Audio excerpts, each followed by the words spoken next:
할렐루야. 우리 옆에 계신 분들에게 이렇게 한번 인사하도록 하겠습니다. 문제는 위기가 아니라 하나님께서 집중할 상황을 주시는 것입니다. 할렐루야. 문제는 위기가 아니라 하나님이 집중할 수 있는 시간을 우리에게 주시는 것입니다. 여러분, 5월의 키워드는 기본입니다. 오늘 장로님 기도를 통해서 말씀을 해주셨지만 기본이 기준이 되어서 우리가 단순 반복 지속하게 될 때에 우리의 마음을 지켜내는 힘이 생깁니다. 감추인 보화 되신 그리스도를 발견하게 되고 현장을 살아나게 만들고 또 분별하여 속지 않는 삶을 우리로 하여금 살아가게 합니다. 여러분, 마치 엄마가 해주는 집밥이 식생활의 기준이 되지 못하고 아이들이 맨날 맛있는 것만 먹고 다니면은 아이들이 건강하게 성장할 수가 없듯이 말이지요. 기본이 우리 삶의 기준이 되어야 되는 거예요. 오늘 말씀을 통해서 우리의 기본을 확인하고 기본 자세가 무엇인지를 확인하는 그런 시간이 되어야겠습니다. 그리고 우리 그루터기들도 이 기본을 가지고 평생을 살아가게 되기를 바랍니다. 그래서 첫 번째로 고난 중에 있는 인생입니다. 1절 말씀을 다시 한번 읽어보겠습니다. 시작. 예레미야가 아직 시위대 뜰에 갇혀 있을 때에 여호와의 말씀이 그에게 두 번째로 임하니라. 이르시되 아멘. 여러분, 시위대 뜰에 갇혀 있던 예레미야에게 오늘 두 번째로 말씀이 임했다라고 하는데, 여러분, 사실 예레미야에게 하나님의 말씀이 두 번만 임하신 게 아니지요. 예레미야 1장에서부터 해서 계속해서 하나님 말씀으로 찾아오시다가 시위대 뜰 안에 갇혀 있는데도 거기까지 찾아오신 거예요, 하나님께서. 그래서 유다 왕 요시야가 다스릴 때 예레미야 생애 첫 번째로 말씀이 임했는데 그 내용이 무엇입니까? 예레미야 1장 4절에서부터 5절 말씀을 보니까 내가 너를 선택하였다는 거예요.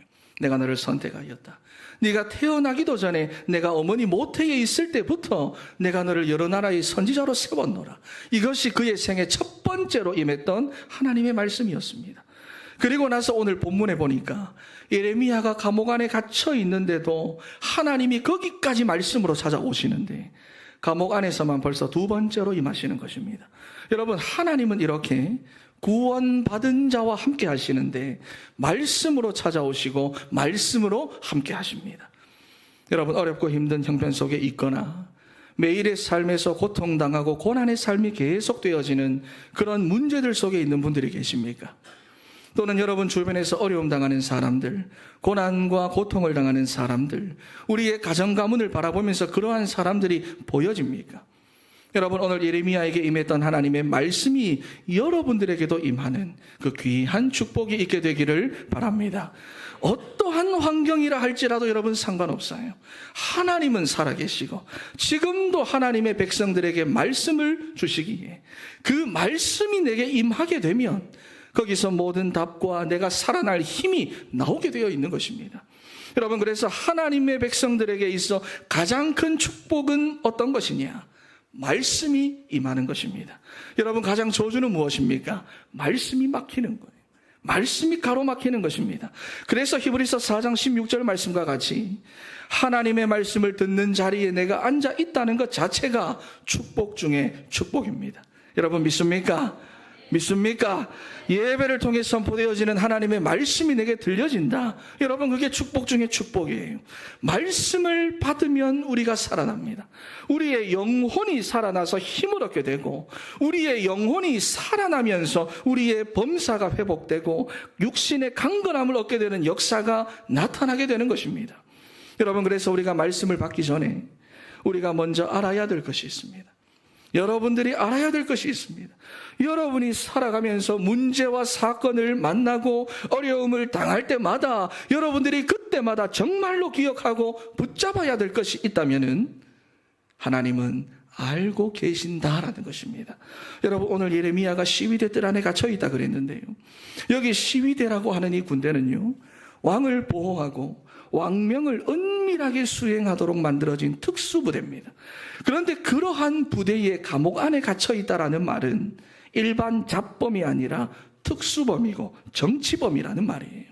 동서고금을 막론하고 여러분 각 나라마다 시대마다 정치범을 다루는 수용소는 쉬운 곳이 아니잖아요. 그런데 그러한 곳에 갇혀 있는 그 예레미야에게 정확하게 여호와의 말씀이 임했다는 것입니다. 여러분, 그러니까 예레미야가 지금 어떠한 상황 속에 어떻게 있다라는 것을 하나님은 다 알고 계시다라는 거예요. 여러분, 그러니 우리의 삶에서 우리가 어떠한 어려움을 당하고 있고 문제를 만난다고 할지라도 여러분들이 먼저 믿음으로 고백하세요. 저를 따라 한번 고백합니다. 하나님은 알고 계십니다. 하나님이 알고 계시는 줄 믿습니다. 할렐루야. 여러분, 이것이 여러분의 마음으로 붙잡혀야 돼요. 여러분, 우리가 질병에 걸렸을 때 의사가 내 병을 잘 모르면서 자꾸 뭔가를 하려고만 한다. 내 고통을 모르는데 자꾸 괜찮다고 말을 한다. 여러분, 그것만큼 불안한 게 어디 있습니까? 그래서 우리가 증상을 막 설명을 하잖아요. 이럴 때는 선생님 증상이 이렇고 저럴 때는 저렇고. 여러분, 그래서 내가 도움을 받고 싶은 사람이 나를 정말로 잘 알아줬으면 하는 것입니다. 여러분, 그런데 사람은 어때요? 잘 이해해 주지 못할 수가 있어요. 자기 자식이라도 여러분, 부모가 자식을 100% 알아줄 수가 있습니까? 그게 안 된다는 거예요. 그래서 시편에 보면은 부모가 나를 돌보지 못하고 버렸어도 여호와는 나의 구원자로서 나의 보호자로서 나의 빛으로서 나를 영접하시리로다 그랬습니다. 여러분, 그래서 우리 신앙생활에 있어 가장 먼저 되어야 할 것이 무엇이냐? 하나님은 알고 계신다. 할렐루야. 여러분, 시편 139편 1절에서부터 4절 말씀을 한번 읽어보겠습니다. 시편 139편 1절에서부터 4절 시작. 여호와여, 주께서 나를 살펴보셨으므로 나를 아시나이다. 주께서 내가 앉고 일어섬을 아시고 멀리서도 나의 생각을 밝히 아시오며 나의 모든 길과 내가 눕는 것을 살펴보셨으므로 나의 모든 행위를 익히 아시오니 여호와여, 내 혀의 말을 알지 못하시는 것이 하나도 없으시니이다. 아멘. 여러분, 여기 보세요. 하나님은 여러분에 대해서 모르시는 것이 하나도 없으십니다. 믿습니까? 앉고 일어섬을 아시고 나의 생각과 마음을 아시고 내가 가는 길과 나의 행위를 아시고 그리고 나의 말까지, 내가 어떤 말을 하는지까지 다 아시고, 그래서 마태복음 10장에는 우리의 머리털까지도 다 세신 바 되신다 그랬어요. 여러분, 그러니까 하나님은요 다 알고 계십니다. 사무엘하 16장 말씀을 보니까 다윗이 피난길을 가는데 자기 아들 압살롬의 반역으로 지금 피난을 가는 거예요. 그런데 다윗의 그러한 모습을 보고 사울의 친족 중에 한 사람이었더니 시므이라고 하는 사람이 저주의 말을 막 퍼붓지요. 피 흘린 자예요. 사악한 자예요. 아무 결실도 없는 자예요.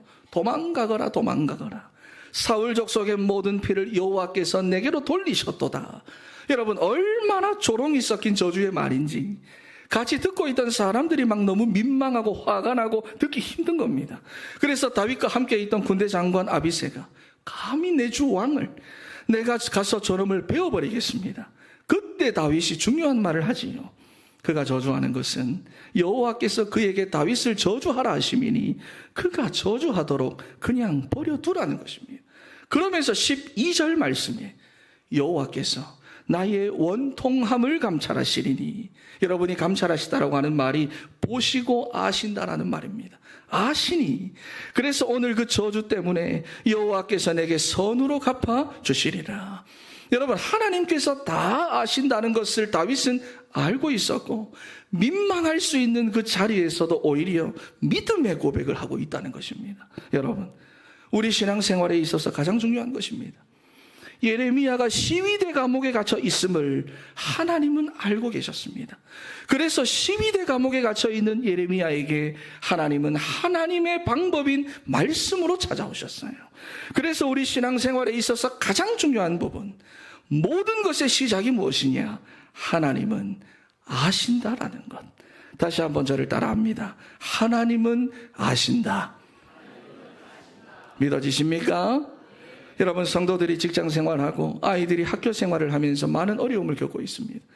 특히나 신앙생활을 한다는 이유로 심하게는 따돌림도 당하고 놀림을 받고 조롱을 받기도 하고, 그리고 다른 아이들처럼 마음대로 아이들이 못 노니까 친구들 사이에서 막 같이 막 더 놀고 싶고 어울리고 싶고 또 무슨 말인지 못 따라가는 그런 경우들로 인해서 어려움을 겪기도 합니다. 여러분, 그런데 교회에서도 마찬가지지요. 이러한 일들이 교회 안에서도 막 일어나는데요. 교회 안에서의 인간관계 때문에 다른 사람에 대해서 너무 쉽게 말을 하고 하는 그런 모습들에 상처를 받는 사람들이 오늘날 많다는 것입니다. 여러분, 그런데 직장에서나 학교에서나 교회에서나 여러분, 그런 일로 막 맞붙어가지고 싸우려고 하니까 가치 없는 일에 내가 이렇게까지 해야 되나 싶기도 하고, 또 변명을 하려고 하니까 자신이 너무 구차해지는 것 같기도 하고, 그래서 많은 사람들이 말은 하지 않아도 실제로 힘들어 한다는 것입니다. 여러분, 그런데 하나님은요, 다 알고 계십니다. 모를 리가 없어요. 그렇다면 중요한 것이 무엇이냐? 거기에 대해서 맞붙어 싸울 필요가 없다는 것입니다. 맞붙어 싸우면 같은 수준이 되어버리는 거예요. 여러분, 그래서 성경은 베드로전서 3장 9절 말씀에 악을 악으로 욕을 욕으로 갚지 마라 그랬습니다. 쉽게 말해서 맞붙어 싸우지 말라는 거예요. 그러면서 오히려 그 사람들을 위하여 복을 빌라고 말씀합니다. 왜냐하면 너희들이 그 사람들에게 복을 비는 자로, 그 복을 받게 하는 자로 하나님께서 세우셨다는 거예요. 그러면 우리가 악을 악으로 욕을 욕으로 갚지 않고도 승리할 수 있는 비결이 무엇이냐? 베드로전서 3장 12절 말씀을 보니까 띄워줄 수 있습니까? 안 됩니까? 제가 읽어보겠습니다. 주의 눈은 의인을 향하시고 그의 귀는 의인의 간구에 기울이시되. 읽어보겠습니다. 시작. 의인을 향하시고 그의 귀는 의인의 간구에 기울이시되 주의 얼굴을 악행하는 자들을 대하시느니라 하였느니라. 아멘. 여러분, 이것이 무슨 말입니까? 다 알고 계신다라는 말씀이에요. 여러분, 그래서 억울한 일이 있어도요, 하나님이 다 아시고요. 답답한 일을 내가 당해도 하나님은 다 아시고요. 내가 거꾸로 뜨림을 당해도 하나님이 아시고요. 여러분, 그러니 우리가 그것 때문에 내가 붙잡고 몸부림치고 있지 마시고 하나님은 아신다. 할렐루야. 거기서 믿음으로 고백하고 내게 주시는 말씀을 여러분, 우리는 거기서 찾으면 되는 것입니다. 왜냐하면 하나님은 알고 계실 뿐만 아니라 그 어려운 문제와 사건 속에 있는 우리에게 말씀을 주심으로 답을 주신다는 사실이에요. 여러분, 시편 107편 20절 말씀에 그가 그의 말씀을 보내어 그들을 고치시고 위험한 지경에서 건지시는도다 그랬습니다. 마태복음 8장 8절 말씀을 보니까 다만 말씀으로만 하옵소서. 그러면 내 하인이 낫게 싸움나이다. 그 즉시 하인이 나으니라 그랬습니다. 여러분, 그래서 우리 하나님의 자녀들은요, 우리의 환경과 형편 속에서 말씀을 가지고 답을 찾아야 되고 그 말씀의 인도를 받아야 되는데, 그것이 우리 인생의 모든 문제를 대하는 우리의 자세입니다. 여러분, 무엇을 하든지 간에 자세가 중요한 거 아니겠습니까? 그래서 어떤 스포츠를 하든지 간에 보면 다 기본 자세가 있는 거예요. 야구에도 기본 자세가 있고, 골프에도 여러분 있고, 승마에도 있고, 피아노 치는 것에도, 여러분 피아노 치는 거 기본 자세가 뭔 줄 압니까? 피아노 중에 달걀 모양입니다. 피아노 치는 것에도 있고, 성악하는 것에도 있고, 그리고 또 무슨 일을 하든지 간에 기본 마음가짐이라는 것이 다 있습니다. 여러분, 신앙생활도 마찬가지예요. 하나님의 백성은 하나님 백성의 기본 자세가 있는데 그것이 무엇이냐? 주시는 말씀에서 답을 찾는 것입니다. 그래서 그 말씀을 여러분, 우리는 듣는 거예요. 그래서 은혜의 보좌 앞으로 우리가 나아가는 것입니다. 여러분, 그러면 어떤 일들이 일어납니까? 에스겔 37장 7절에서부터 10절 말씀 한번 읽어보겠습니다. 7절에서부터 10절 시작. 이에 내가 명령을 따라 대언하니 대언할 때에 소리가 나고 움직이며 이 뼈 저 뼈가 들어맞아 뼈들이 서로 연결되더라.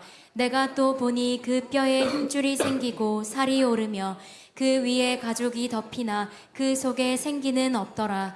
또 내게 이르시되 인자야 너는 생기를 향하여 대언하라. 생기에게 대언하여 이르기를 주 여호와께서 이같이 말씀하시기를 생기야 사방에서부터 와서 이 죽음을 당한 자에게 불어서 살아나게 하라 하셨다 하라.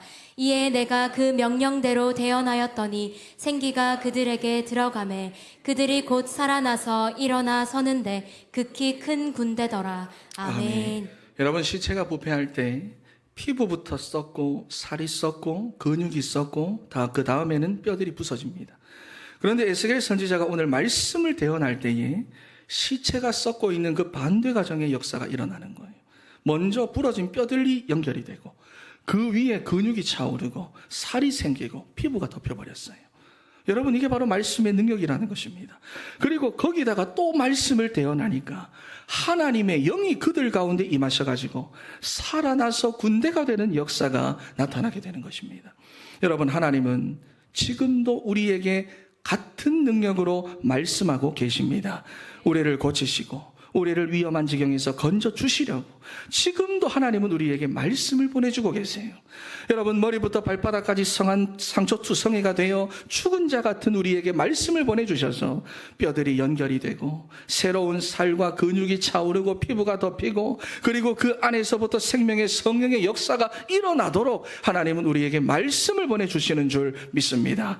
그래서 광야가 아름다운 밭이 되고 숲으로 여겨지도록 하는 우리 신앙생활의 기본 자세가 무엇이냐?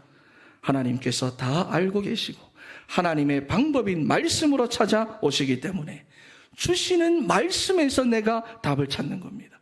저를 따라 한 번 더 고백합니다. 하나님은 알고 계시고 말씀으로 찾아오심으로 주시는 말씀에서 답을 찾자. 할렐루야. 두 번째입니다. 여러분, 하나님의 더 중요한 계획을 우리는 붙잡아야 됩니다. 2절 말씀, 본문 2절 말씀을 한번 읽어보겠습니다. 시작. 이를 행하시는 여호와, 그것을 만들며 성취하시는 여호와, 그의 이름을 여호와라 하는 이가 이와 같이 이르시도다. 아멘. 아멘. 여러분, 모든 일의 작정은 하나님께 있고 그 일을 이루시고 성취하시는 것도 하나님께 있고, 그래서 성경은 그분의 이름을 여호와라고 말씀을 합니다. 여호와라고 하는 말은 3번이나 여기 반복되어져 있는데 그 말의 뜻이 무엇입니까? 이스라엘과 언약하신 하나님의 이름이지요. 언약과 관련 있는 이름입니다. 뜻은 무엇이냐? 존재의 근본이라는 거예요. 세상을 만드시고 모든 존재를 만드신 근본이시고 창조주시다. 그래서 스스로 계신 분이다라는 거예요. 여러분, 그래서 말씀대로 일을 행하시고 말씀대로 일을 만들어내시며 말씀대로 성취하시는 분이 하나님입니다. 여러분, 그렇다면은 지금 우리가 만난 우리 인생의 문제들, 우리가 당하고 있는 이 모든 어려움들, 앞에서도 말씀을 드렸지만 하나님은 아실 뿐만 아니라 하나님이 만들어내신 일들이고, 그래서 뭐라고 말씀을 하느냐? 3절 말씀을 한번 읽어보겠습니다. 시작. 너는 내게 부르짖으라. 내가 내게 응답하겠고 내가 알지 못하는 크고 은밀한 일을 내게 보이리라. 아멘. 여러분, 지금 당하고 있는 그 어려움과 문제를 통해서 하나님은 더 큰 계획을 갖고 있다라는 거예요. 그래서 여기 보시면은 네가 알지 못하는 크고 은밀한 일, 그 일을 보이리라. 여러분, 제가 훈련 때도 늘 말씀을 드려왔지만은 하나님은 무엇을 통해 역사하십니까? 하나님은 사건을 통해 역사하십니다. 성경을 보면은 하나님께서 일하시는 방법은 똑같습니다. 언제나 하나님은 사건을 주셔서 역사하시는데, 이사야 55장 8절 말씀을 보니까 내 생각은 너희 생각과 다르며 내 길은 너희의 길과 다르다고 하셨어요. 그러면서 그것이 여호와의 말씀이니라 하면서 9절 말씀을 한번 읽어보겠습니다. 9절 다음 절 시작. 이는 하늘이 땅보다 높음같이 내 길은 너희의 길보다 높으며 내 생각은 너희의 생각보다 높음이니라. 아멘. 우리가 당장에는 이해가 되지 않지만 하나님은 우리를 향하여 더 좋은 계획과 선하신 뜻대로 우리의 길을 완벽하게 인도해 나가신다는 것을 말씀하고 있는 거예요. 여러분, 그래서 오늘 본문에도 보니까 크고 은밀한 일이라고 했습니다. 예전 성경에는 비밀한 일이다 그랬는데요, 결론적으로 말씀을 드려서 모든 문제를 통해 하나님이 결국 우리가 붙잡기를 원하시는 크고 비밀한 일이 무엇입니까?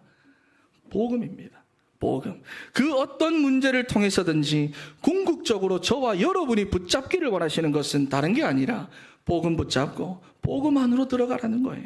그래서 우리 개인이 복음 안으로 들어가고 우리의 가정이 복음 안으로 들어가고 자녀들이 그 안으로 들어가고 그것이 바로 뭐냐? 크고 비밀한 일입니다. 여러분 고린도후서 1장 말씀을 보시면은 바울이 너무 어려움을 당합니다. 어느 정도로 어려움을 당했느냐 하니까 살아가기 힘들 정도로. 그래서 살 소망이 끊어졌다 그랬습니다. 여러분 그러면서 하는 말이 자기가 사형 선고를 받은 것 같대요. 여러분 지금 대사도의 입으로 나오는 말이 지금 이런 말입니다. 죽고 싶다는 거예요. 그런데 어렵다, 죽겠다, 힘들다. 여러분 거기서만 끝나는 것이 아니라 거기서 하나님이 주시는 답을 붙잡는데 그것이 바로 9절 말씀입니다. 9절 한번 읽어보겠습니다. 시작. 우리는 우리 자신이 사형 선고를 받은 줄 알았으니 이는 우리로 자기를 의지하지 말고 오직 죽은 자를 다시 살리시는 하나님만 의지하게 하심이라. 아멘. 여러분 우리 인생은 나 중심, 물질 중심, 성공 중심의 함정에 빠져 있기 때문에 내가 뭔가 조금 되고 있고 가지고 있고 힘이 있으면 그리스도를 제대로 안 바라봅니다. 하나님 의지 안 해요. 그게 인생입니다. 내 것을 자랑하고 내 것을 가지고 위안 삼고 살아가지 안 쳐다봅니다. 그런데 바울은 자기에게 찾아오는 고난에 대해서 어떻게 이야기를 하고 있느냐? 너무 힘이 들어가지고 소망이 없다. 여러분 쉽게 말해서 이 말은 죽고 싶다는 말이에요. 사형 선고를 받은 사람 같다. 아무것도 하기 싫다는 말입니다. 그런데 하나님께서 나를 왜 이렇게 만드셨느냐? 결국은 나 자신을 의지하지 말고 하나님을 바라보라는 것. 여러분 그렇습니다. 우리 인생의 모든 문제는 복음을 발견하고 복음 속으로 들어가고 복음을 누리라고 하시는 하나님의 은밀하신 계획입니다. 그래서 우리가 빨리 여러분 무엇을 붙잡아야 하느냐? 우리가 구원받은 하나님의 방법인 예수 그리스도. 우리가 그리스도 안으로 완전히 들어가 버려야 되는 것입니다. 그래서 여러분 다윗의 시편을 보면 다윗이 계속해서 무엇을 말합니까? 나의 피할 바위, 나의 산성, 나의 구원, 나의 요새, 나의 목자. 그렇지요? 인생의 고난을 통해서 완전히 하나님 속으로 들어가 버렸다는 것입니다. 여러분 그래서 무엇이 되어야 합니까? 무엇이 되어야 합니까? 3절 말씀을 우리 다시 한번 읽어보겠습니다. 오늘 본문 3절 시작. 너는 내게 부르짖으라. 내가 내게 응답하겠고 내가 알지 못하는 크고 은밀한 일을 내게 보이리라. 아멘. 여기서 말하는 알지 못하는, 여러분이 알다라고 하는 단어가 깨닫다, 이해하다라는 말입니다. 그러니까 네가 지금은 문제만 바라보고 문제만 생각한다고 이해되지 못하고 깨닫지도 못하는 그 크고 은밀한 일을 내가 보여주겠다는 거예요. 무엇을 통해서? 기도를 통해서. 그래서 뭐라고 말하느냐? 너는 내게 부르짖으라. 내가 내게 응답하겠고 크고 은밀한 일을 보여주겠다는 것입니다. 여러분 그러니 문제와 사건은 하나님의 뜻을 이루기 위한 수단과 방법일 뿐입니다. 그런데 거기서 우리가 말씀으로 답을 찾는 것이 없고 거기서 우리의 기도가 없으면 도리어 사단이 그 문제를 통해 틈을 타가지고 그 문제에만 집착이 되어 불신앙에 사로잡히도록 만들어버립니다. 여러분 그래서 문제는 있는데 부르짖음이 없으면 안 돼요. 시편 40편 1절 말씀을 보면은 여호와는 귀를 기울이사 나의 부르짖음을 들으셨도다 그랬어요. 우리의 부르짖음을 들으시는 하나님인데 여러분의 가정에 문제만 있고 부르짖음이 없으면 안 됩니다. 직장 생활에 어려움만 있고 여러분의 부르짖음이 없으면 안 되는 거예요. 자녀 문제를 두고 염려만 하면 안 되고 여러분의 부르짖음이 있어야 되는 거예요. 여러분 그러면 2절 말씀이 나를 기가 막힐 웅덩이와 수렁에서 끌어올리시고 내 발을 반석 위에 두사 내 걸음을 견고하게 하셨도다. 우리 인생의 여정을 그리스도 안에 두셔서 흔들림 없이 견고하게 하시겠다라고 하는 말인데요. 여기 견고하게 하다라고 하는 말이 우리가 많이 들어본 말입니다. 뭐냐? 쿰이라고 하는 말입니다. 우리 오후 예배 때 계속 나왔지요. 쿰이라는 말입니다. 똑바로 일으켜 세워주겠다는 것입니다. 기가 막힐 웅덩이와 수렁에 빠져있던 내 인생, 너의 그 가정, 네 건강, 네가 하는 모든 일들 내가 똑바로 일으켜 세워주겠다. 할렐루야. 여러분 그래서 오늘 본문에도 보니까 예레미야 한 명 때문에 결국은 이스라엘을 축복하실 것을 말씀하고 계시는데요. 그게 6절에서부터 9절까지 나오는 내용입니다. 한 사람 때문에 하나님께서 가정과 가문과 자녀들을 살릴 수 있다는 것을 아셔야 돼요. 여러분, 그래서 내가 복음 가진 한 사람, 언약 가진 한 사람으로 내가 선다면은 나 때문에 여러분 가정이 살 것입니다. 나 때문에 여러분 가문이 살아날 것입니다. 나 때문에 우리의 자녀들이 여러분 살아날 거예요. 오늘 예레미야를 통해서 지금 그 이야기를 하고 계시는 겁니다. 우리 6절에서부터 8절 말씀을 한번 읽어보겠습니다.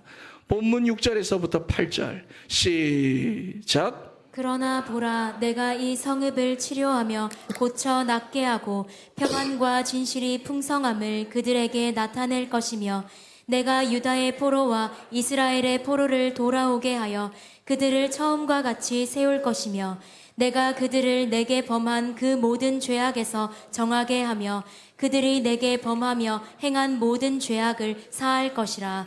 아멘. 말씀으로 답을 찾고 하나님께 부르짖는 그 언약의 한 사람 때문에 그 성이 치유받는다는 것을 말씀하고 있어요. 그러니 여러분, 지금은 막 이유되고 핑계대고 할 때가 아닙니다. 말씀과 기도의 기본을 회복할 때지 이유되고 핑계댈 때가 아니에요. 믿음의 기본을 가지고 우리는 단순 반복 지속할 때를 우리는 지금 살아가고 있는 것입니다. 여러분, 창세기 3장을 보면 아담과 하와의 그 핑계가, 하나님 앞에 대고 있던 그 핑계가 우리에게 지금도 그대로 남아있기 때문에 우리는 자꾸 변명하고 핑계대고 이유를 찾고 하는데, 하나님은요, 우리로 복음을 깨닫고 복음 안으로 들어가서 우리 한 사람으로 우리의 현장을 고쳐 낫게 하는 그 축복을 우리에게 주고자 하시는 것입니다. 그리고 평안과 진실이 풍성함을 그들에게 나타낼 것이다 그랬는데, 여러분, 현장에는 없는 단어잖아요. 순간적인 만족과 기쁨과 평안이 있고 그것 한번 맛보고 거기에 집착되어 살아가지 풍성함과 충만함은 없습니다. 세상 어디를 둘러봐도 평안함은 없어요. 그런데 문제와 사건을 통해 하나님의 그 크고 은밀하고 비밀하신 일, 다시 말해서 그리스도 안으로 들어가는 자는 하나님이 주시는 평안과 진실이 그들에게서 풍성함으로 나타나게 될 것이다 라고 말씀을 합니다. 그러면서 7절 말씀에 처음과 같이 되게 할 것이다. 여러분, 너무 좋은 말이지 않습니까? 묶이고 포로된 것에서 완전히 해방되어 하나님께서 창조하신 원래의 모습대로 서게 된다는 거예요. 여러분, 이게 복음입니다. 그래서 결국에 9절 말씀 한번 읽어보겠습니다. 9절 시작. 이 성읍이 세계 열방 앞에서 나의 기쁜 이름이 될 것이며 찬송과 영광이 될 것이요, 그들은 내가 이 백성에게 베푼 모든 복을 들을 것이요, 내가 이 성읍에 베푼 모든 복과 모든 평안으로 말미암아 두려워하며 떨리라. 아멘. 여러분, 결국 광야가 아름다운 밭이 되고 숲으로 여겨지는 역사가 나타나게 됨을 말씀하고 있습니다. 여러분, 그래서 우리가 문제와 사건을 만났을 때 두 가지 고백이 확실해야 됩니다. 하나는 하나님은 알고 계신다. 그리고 두 번째는 하나님께서 만드신 일이다. 그러면 우리의 기본 자세가 딱 나옵니다. 주시는 말씀으로 답을 찾고, 그리고 하나님께 기도하며 부르짖어야 되는구나. 여러분, 그러면 그 복음의 누림 속에서 나 한 사람 때문에 결국 현장을 살리게 되는 역사가 나타나게 되는 것입니다. 그래서 5월의 키워드가 뭐라고 했지요? 기본입니다. 우리 개인에게도 그렇고 여러분 가정에서도 그렇고 자녀들에게도 그렇고 기본이 회복되어지는 우리 진천의 성도 다 되시기를 바랍니다. 결론입니다. 여러분, 일이 너무나 안 풀리는 어떤 사람이 있었습니다. 나이가 한 40이 되었는데도 인생이 너무 힘들고 괴롭고 하니까 내가 점을 한번 봐야 되겠다. 그래서 용하다 하는 그런 점쟁이를 찾아가서 나의 불행이 도대체 언제 끝나겠습니까? 언제부터 내가 일이 좀 풀리겠습니까? 도대체 이게 좀 끝나기는 하겠습니까? 물어본 거예요. 그러니까 점쟁이가 답을 줬습니다. 45살까지는 고생을 할 겁니다. 그러니까 이 남자가 너무 좋아가지고, 그러면 45살 이후로부터는 일도 좀 풀리고 돈도 좀 벌고 그렇게 되겠습니까? 그러니까 점쟁이가 그 이유가 되면 지금의 고생에 더 익숙해질 겁니다. 그랬다는 거예요. 여러분, 그런데 인생의 고난이 익숙해집니까? 갈등이 여러분 익숙해지던가요? 아침마다 새롭고 늘 새로운 것이 하나님의 은혜도 그렇지만은 우리가 당하고 있는 인생의 고난도 그렇잖아요. 새로 맞은 것처럼 아프고 괴롭고 힘들고 어렵고 상처받고, 여러분 세월이라고 하는 것에 아무리 우리가 익숙해졌다고 한들 어려움이 찾아오면 어려워지는 것이 우리의 인생입니다. 그래서 중요한 것은 인생을 살아가는 우리의 기본 자세. 스포츠 선수들이 몇백 수천 번 경기를 해도 기본 자세는 똑같듯이 인생을 살아가는 우리의 기본 자세예요. 불신자들은 불신자 나름대로의 기본 자세가 있겠지만은 하나님의 백성은 하나님 백성다운 자세가 있어야 되는 거예요. 그게 뭐라고 했습니까? 하나님께서 우리 인생을 시작하셨고 모든 일들을 아시기 때문에 우리는 주시는 말씀으로 답을 찾아야 됩니다. 그리고 또 우리 인생의 모든 일들을 하나님께서 만들어가고 계시기에 우리는 하나님께 기도하며 부르짖어야 되는 거예요. 여러분, 그럴 때 문제도 해결이 되겠지만은 더 크고 은밀한 일, 우리가 그리스도 안으로 완전히 들어가서 나의 현장을 살려내고 치유하는 일에 우리가 쓰임받게 되는 것입니다. 그래서 5월 한 달 기본이라고 하는 이 키워드를 가지고 여러분 개인과 가정에서 여러분 집중하시기를 바랍니다. 저를 따라 마지막으로 한 번 더 고백하겠습니다. 문제는 위기가 아니라 하나님께서 집중할 상황을 주신 것이다. 한 번 더 고백합니다. 위기가 아니라 하나님의 시간표다. 기도하겠습니다.